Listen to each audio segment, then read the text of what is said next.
Miss Davis, have you ever pointed a weapon at Mr. Martin? No, never. Have you wanted to? No, never. Did you shoot him the night he died? No! Have you any recollection of his having spoken to you between the time he was shot and the moment he died? I'll never forget it as long as I live. What did he say? He said, I wish the doctor would hurry.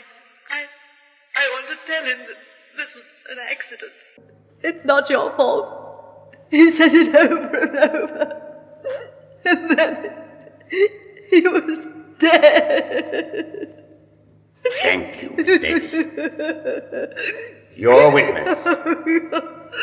Pull yourself together, Miss Davis. Yes, sir. Very well. The Black Museum. Orson Welles was both host and narrator of this series of horror and mystery based on Scotland Yard's collection of murder weapons and various ordinary objects once associated with historical true crime cases. There were 51 episodes altogether, and we're going to go all the way back to the beginning. The .22 caliber pistol, which originally aired on Tuesday, January 1st, 1952. This is Orson Welles, speaking from London.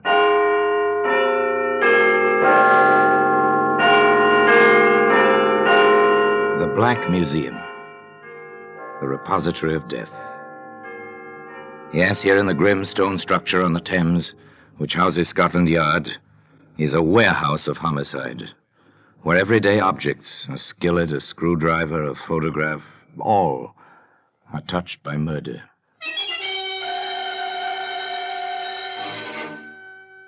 Here's a .22 caliber pistol. It's a familiar object. You've seen one or its picture. Never touched one. An elegant little weapon. Blue steel, mother of pearl inlaid grip. Beautiful in its dainty, snub-nosed wickedness. A lady's weapon, wouldn't you say, Pepper? Looks as if it wouldn't harm a fly. Pretty in its way, Inspector. Pretty and dangerous. There ought to be a law forbidding the manufacture of these toys. Every one of them is capable of death. Well, today, this little blue .22 can be found among the exhibits in the Black Museum.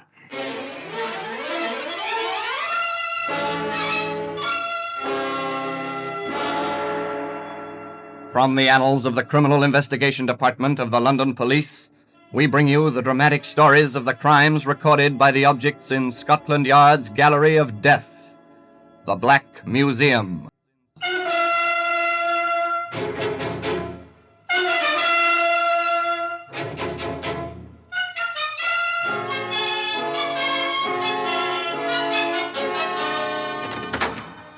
Well, here we are in the Black Museum. Scotland Yard's Museum of Murder. It's an impressive place, the kind of echoing awe which comes from a vaulted ceiling and somber lighting. Weird, fantastic, with a harsh, real fantasy that comes with murder. Here lies death, and so neatly.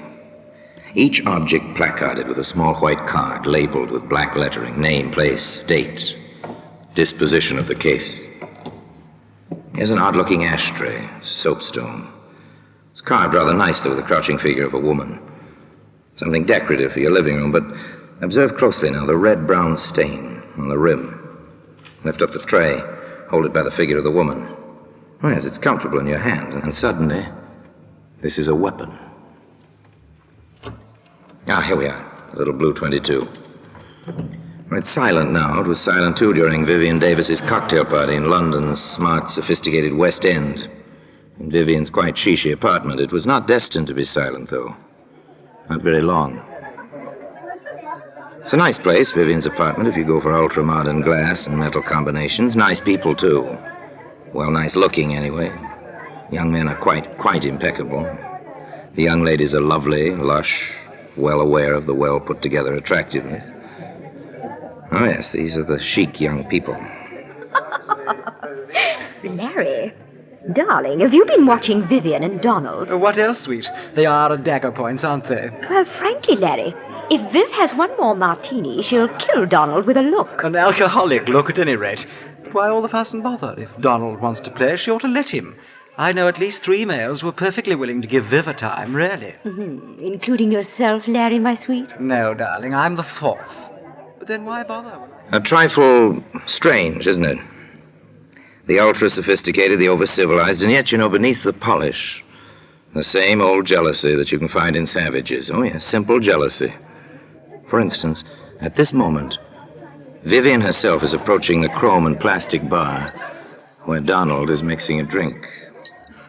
Donald, haven't you had enough? You're quite tight, you know. Am I, really? I asked you, Donald, haven't you had enough? I don't believe I have.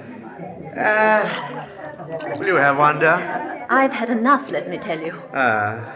This is my party. You might be polite enough to pay some attention to me and a little less to that strawberry blonde. Ah, she's quite attractive in a leggy sort of way. Oh, yes, quite elemental beneath the polished surface. An interesting situation. It continues, of course, as long as the party lasts.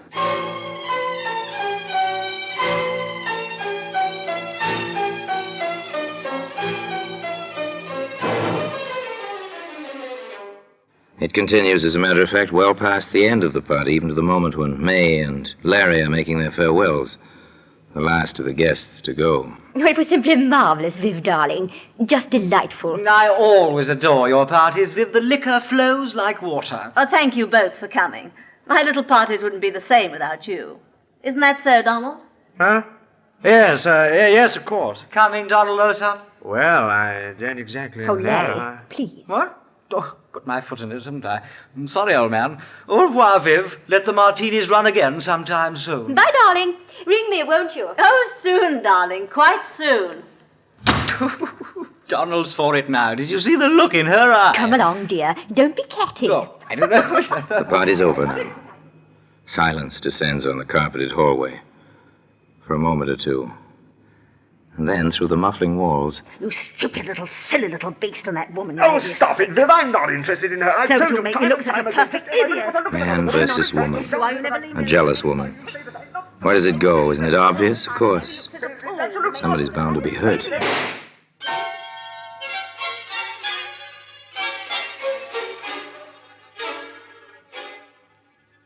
Inspector Summers and Detective Pepper arrive quickly from the yard. This seems to be the weapon, Inspector. At 22. Blue steel, mother-of-pearl grip. A lady's weapon, wouldn't you say, Pepper? Looks as if it wouldn't harm a fly. Pretty in its way, Inspector. Pretty and dangerous. There ought to be a law forbidding the manufacture of these toys. Every one of them is capable of death. Funny. What is? The body, out here, on the landing. Yes. Well, we'll find the reason for that shortly. Not much blood. 22s don't make much of a hole.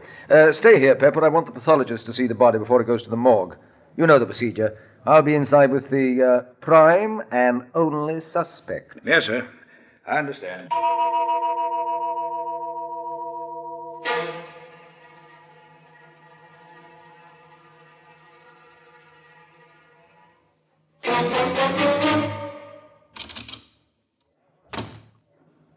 All right.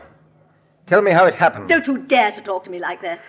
Take hold of yourself, Miss Davis. I need the answers to a few questions. I'll answer that. Don't you dare, that's my telephone. Yes? No, this is Inspector Summers of Scotland Yard. I see. I'm sorry, Lady Munsey, you can't speak to your daughter just now. Yes, she'll be coming down to the yard. You can come there if you wish. Goodbye. Now will you leave me alone? You know who my mother is. Which do you prefer, to answer my questions here or to come down to the yard? I refuse to answer anything. That won't look well in the report, miss. Oh, get out of here! Get out! Take No! hold of yourself, Miss Davis. I've told you and told you. Donald and I were arguing. I suppose I grabbed the gun from under the pillow where I keep it. He tried to take it away from me. And next I knew there was a shot and he was mumbling something about a doctor. And then he was dead. Oh, now leave me alone. Leave me alone. Inspector Summers felt that further questioning was indicated. The location he chose was his own office at the yard. Where did you get the gun, Miss Davis? My husband gave it to me several years ago. Are you married? I was. I'm divorced. Inspector Summers thought of many questions. Where did you struggle over the gun? In the bedroom. I see. Why do you use linoleum for a floor covering in the bedroom? Oh, because it's easy to keep clean, and because it's chic, and because... Oh, what has that to do with Donald? I'm asking the questions, Miss Davis. Oh, yes, there were many, many questions. How long have you lived at that address? How long did you know Donald Martin? Have you ever bought any ammunition for that gun?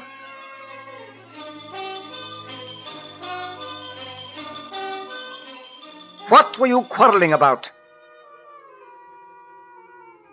It went on and on. And finally... Very well, Miss Davis. We shan't hold you. But don't leave London. And your mother is waiting for you. You better go home with her. We're sealing your apartment.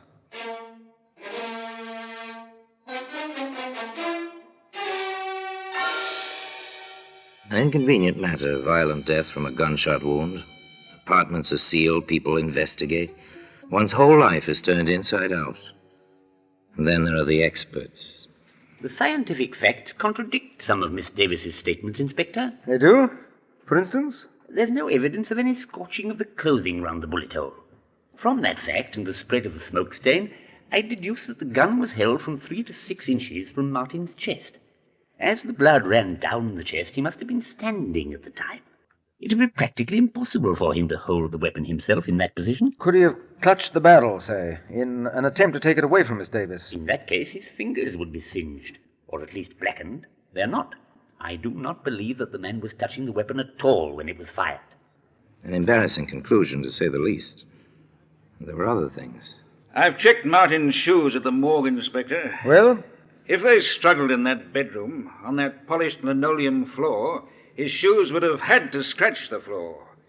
They're leather-soled, and they have metal taps on the tips. Very good. Another discrepancy. Now, Pepper, I think we'd better have a bit of a talk with the neighbors. Are you certain of that, Mrs. Merritt? I am positive. It's not the first time they yelled at each other, those two, and the walls are thin. Do you have it down, Pepper? Yes, sir. They had a quarrel about 2 weeks ago. He left.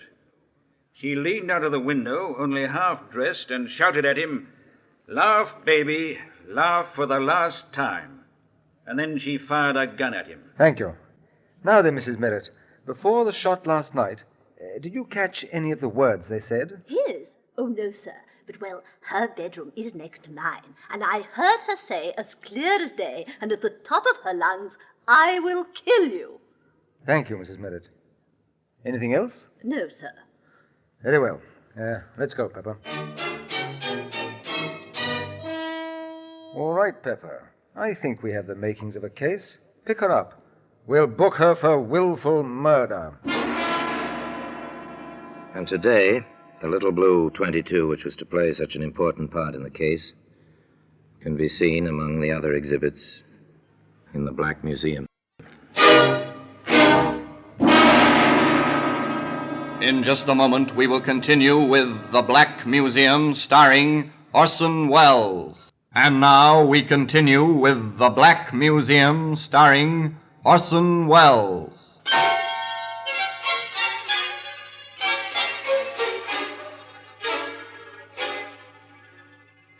As the inspector said, they felt they had a case. The evidence was piling up. Vivian Davis was arrested. Her defense counsel was a distinguished member of the bar, and the prosecutor assigned was no less brilliant. But some of the conversation about the case was well, a lot less brilliant. Why, if Larry and I had stayed, we might have seen the whole thing. And darling, those letters. Imagine leaving letters like that lying in your bureau drawer, where anyone might find them. And do you suppose the prosecution will use them for evidence? This is one trial I simply shall not miss. Let me say here and now, if May owns a gun, I'm walking out, and at once. But Viv always was unstable, you know. That's the kind who'll pull a gun on you when you least expect it. Not for me, old man. Not for me. I always said she was no better than you'd think. Wild parties at all hours, firing guns around, drinking. Oh, I dare say the woman wasn't happy. But then who is? Now I ask you, who is? Poor Viv. I understand the food in prison is all starches. Seen the headlines? This is a juicy one, what? I'm to be a witness? You don't say. Really now? You don't say. They tried the case in public gossip long before it came to proper trial. And when the proper trial began, the courtroom was crowded naturally with bright young women and polished young men, the familiars of the defendant. This, however, failed to ruffle the solemnity of a British court.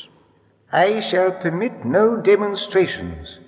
At the least lapse from proper decorum, I shall have the courtroom cleared. And that settled that.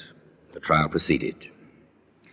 Vivian Davis in simple black sat in the dock between the two wardresses assigned to guard her. On the witness stand, the pathologist repeated his evidence and his conclusions with the prosecution. There was no cross-examination. With Inspector Summers, it was another matter. Inspector, you heard the prison doctor testify that when Miss Davis was admitted to the prison after her arrest, he found bruises on her arms and on one thigh. Yes, sir. And that such bruises might have been sustained in a struggle. Yes, sir. Very well. Now then, in your experience, have you found that when one person handles a gun, that person's fingerprints are usually found on the weapon? That has been my experience. However, if two parties struggled for possession of a certain weapon, would there be fingerprints? In most cases, no, sir. They tend to smudge or eliminate each other's prints. This weapon, which you've identified and which has been entered in evidence as Exhibit A, did you find this weapon at the scene of the alleged crime? I did. Did you examine it carefully? I did. Did you have it tested for fingerprints? I did. Did you find any? Yes, sir. How many sets? Only one set of prints were on that gun. Whose were they, Inspector? Now tell the jury, please, whose fingerprints were on that gun? Only my own. One more point, Inspector. You stated that you found a bullet in the wall of the bedroom, correct? Yes, sir. Have you any reason to believe this bullet was fired on the night of the alleged crime? It could have been fired at any time, I suppose. Thank you, Inspector. That's all. Mrs. Merritt, the eager next-door neighbor, had her proverbial day in court. Yes, sir. Just as I told the inspector, she screamed at him, hanging out of the window only half dressed, and then she fired a shot at him. Counsel for the defense spent little time in the cross-examination of Mrs. Merritt. Madam, did you actually see Miss Davis fire a pistol or gun of some sort at the deceased? I heard the shot after she yelled at him. You said she was only half-dressed at the time. Is that correct? Yes, sir. Then you must have seen her. Well, I took one look, and after that I only listened. Why? Why, Mrs. Merritt? When a woman is in her condition, no other woman cares to watch her. I see. This is your opinion. It certainly is. Your Lordship, I respectfully request that the answers to the last two questions be stricken from the record as constituting an opinion and not evidence. Further, on the grounds that opinions are not warranted, as the witness is not qualified as an expert. Well... The clerk will strike the last two answers from the record, and the jury is instructed to ignore the testimony. Proceed. No further questions. Thank you, Mrs. Merritt. Back and forth, the battle raged, a battle for a woman's life. The case for the Crown was ably presented. The defense, by cross-examination, by objections in the record, sought to upset testimony to establish points which could be played upon later, the climax of the trial, when Vivian Davis herself took the stand in her own defense. Now, Miss Davis, you understand the seriousness of this situation. Of course. I refer to the testimony that you once fired a gun at Donald Martin from your bedroom window. Is this true? No, it's not true. What did happen that evening? He'd come to see me. He'd asked me for money to pay a gambling debt, and I refused. We quarreled, and he left. I was furious, and I called to him from my window. Then I went back into the room and fired one shot to make him think I'd killed myself. What happened then? Oh, Donald... Mr. Martin came rushing back, and we were friends again. Miss Davis, have you ever pointed a weapon at Mr. Martin? No, never. Have you wanted to? No, never. Did you shoot him the night he died? No! Have you any recollection of his having spoken to you between the time he was shot and the moment he died. I'll never forget it as long as I live. What did he say? He said, I wish the doctor would hurry. I want to tell him that this was an accident. It's not your fault. He said it over and over. And then he was dead. Thank you, Miss Davis. Your witness. Pull yourself together, Miss Davis. Yes, sir. Very well. I submit, Miss Davis, that the truth of your first public quarrel is, as it was stated by a previous witness, that you did fire out of your window at Mr. Martin. Oh, no, never. I fired in the room. I wanted to frighten him. Miss Davis, is this your pistol? Yes. Is this the weapon which killed Mr. Martin? Yes. And on the night this gun, your gun, killed Mr. Martin, you had a quarrel, a second quarrel. Yes. You were, to put it simply, jealous of his behavior with other women. Oh, I was so jealous I threatened to kill myself. You threatened to kill yourself? Yes. Then why did you shout, I will kill you? No, I never said that. What did you say, Miss Davis? I may have said I'll shoot myself.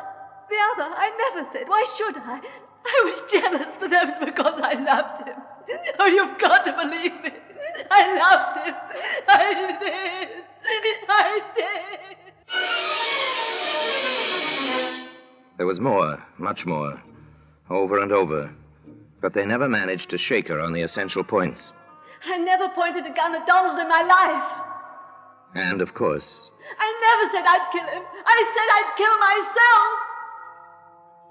at long last, with Vivian Davis on the verge of collapse, the prosecutor let her go. Shortly thereafter, the defense rested. Summations were brief. For the prosecution, this woman is guilty of the crime with which she is charged. There is no doubt in our minds, nor should there be any in yours, that she held the pistol and fired the shot. for the defense, It is clear that no woman kills the man she loves, despite the violence of their quarrels. This was an accident. It is clear that it was an accident. the presiding justice was clear and concise in his charge to the jury.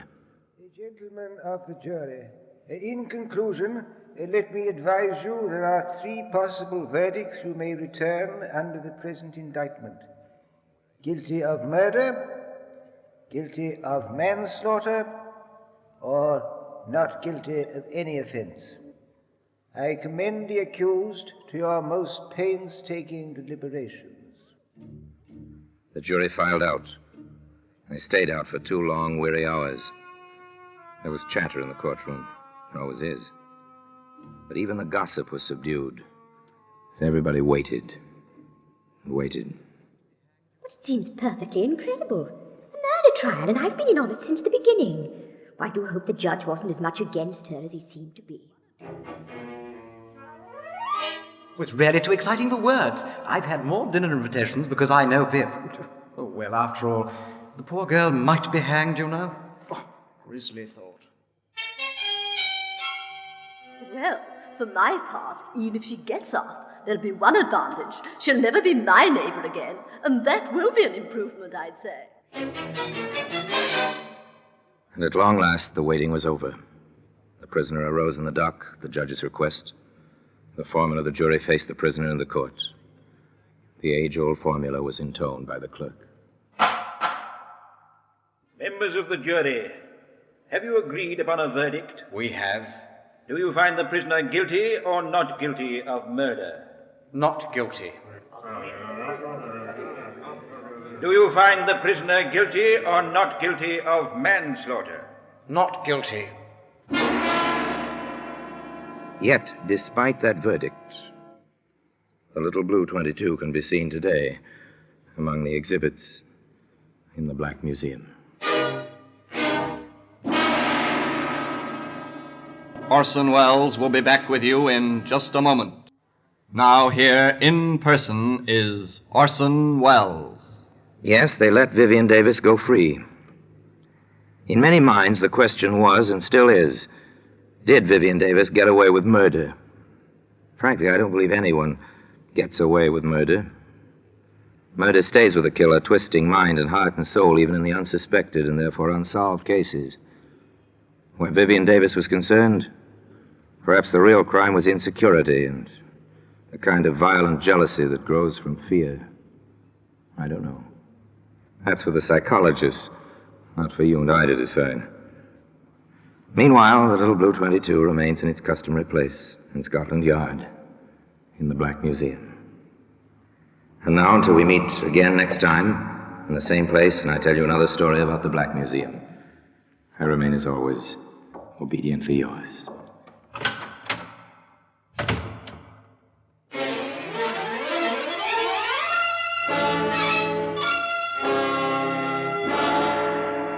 The Black Museum, starring Orson Welles, is presented by arrangement with Metro-Goldwyn-Mayer Radio Attractions. The program is written by Ara Marion, with original music composed and conducted by Sidney Torch.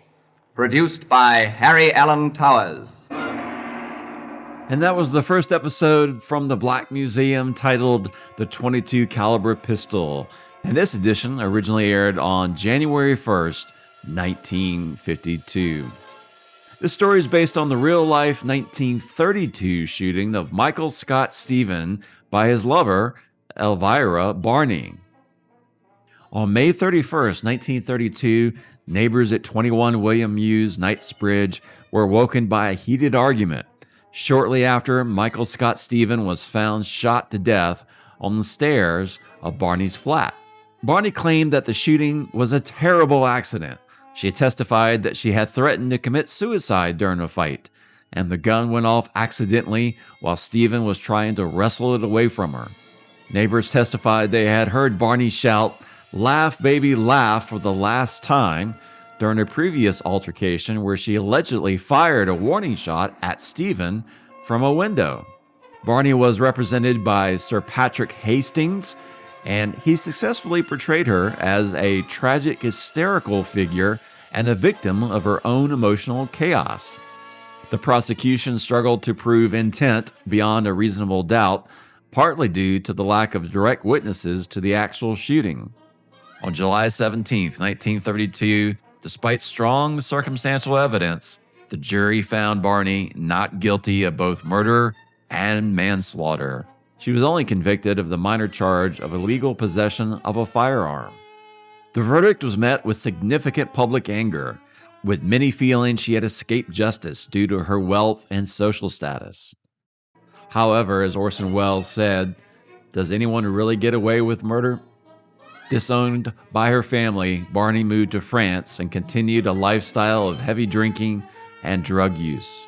On Christmas Day, 1936, just 4 years after her acquittal, she was found dead in a Paris hotel room at the age of 32. Again, this series features stories inspired by actual criminal cases from the archives of Scotland Yard's Crime Museum, and we've got more episodes coming your way, so stay subscribed, stay tuned, and I hope you'll join me for the next one. Thanks for listening.